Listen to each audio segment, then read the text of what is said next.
하나님을 경외하며 그의 길을 걷는 사람마다 복이 있습니다. 성경 통독을 돕는 바이블 가이드입니다. 열왕기하 10장부터 12장을 읽습니다. 자녀들은 부모의 등을 보고 자란다고 합니다. 또한 무엇을 가르치는지에 따라 자녀의 인생이 달라집니다. 우상 숭배를 하는 아버지를 보고 자란 아합의 아들들과 제사장 여호야다의 모습을 보고 자란 요아스 왕의 삶이 그 차이를 보여줍니다.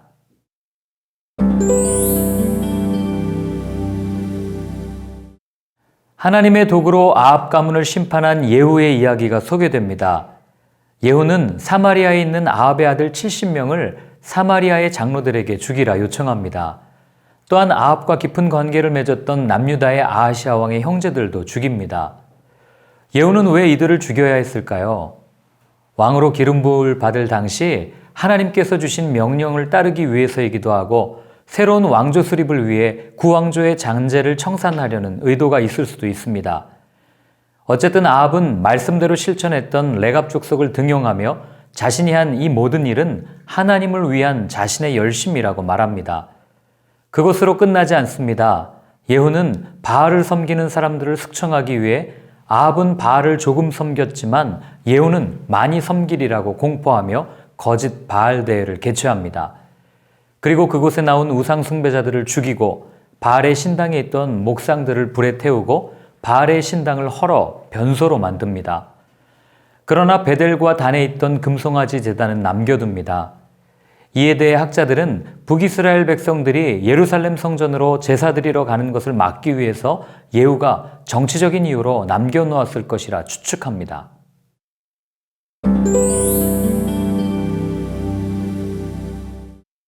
남유다 왕 아하시아가 죽자 이세벨의 딸인 아달랴가 유다의 황태후로서 자신의 권위가 위태로워질 것에 대비하여 다윗 왕가의 왕자들을 모두 죽입니다.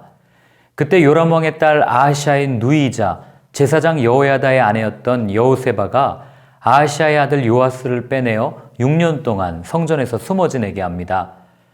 6년이 지나 7년째 되는 해 여호야다가 궁중 호위병들에게 요아스 왕자를 보입니다. 그들과 언약을 맺고 삼엄한 경계 속에 요아스 왕 즉위식을 거행합니다.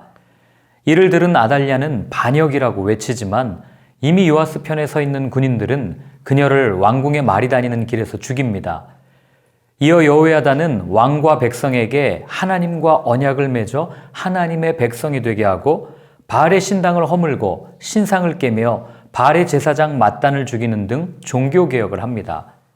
12장은 40년 동안 남유다를 다스린 요아스를 소개합니다.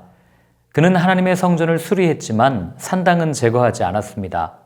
하나님과 맺은 언약을 위반한 것입니다. 그로 인해 백성들은 여전히 산당에서 제사를 드리는 악을 행합니다. 언약 위반에 대한 결과일까요?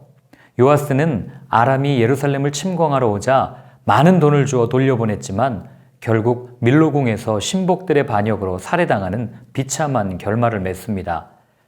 한 가지 알아두면 좋은 것은 12장 10절에 나오는 왕의 서기라는 직책입니다. 왕의 서기는 왕의 개인 비서이자 국가의 서기관인 중요한 고급 관리로 국내외에서 전달되는 편지들을 처리했고 백성들로부터 모아진 성전의 금품을 기록했습니다. 서열은 궁중관리자 다음으로 공적인 사무실이 있었습니다. 성경에 나오는 서기관으로는 성전의 율법책을 발견한 사반, 자신의 집에서 회의를 열었던 엘리사마 등이 있습니다.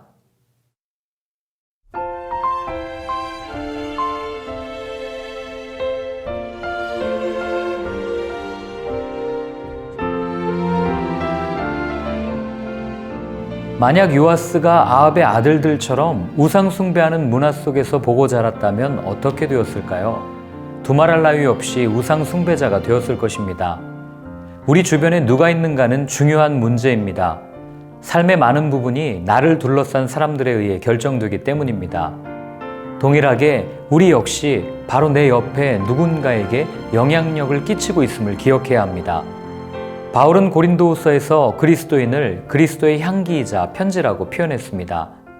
오늘 만나는 사람에게 선한 영향력을 끼치는 좋은 사람이 되십시오. 하나님의 말씀대로 사는 당신의 모습을 보고 누군가 배울 수 있기를 기도합니다.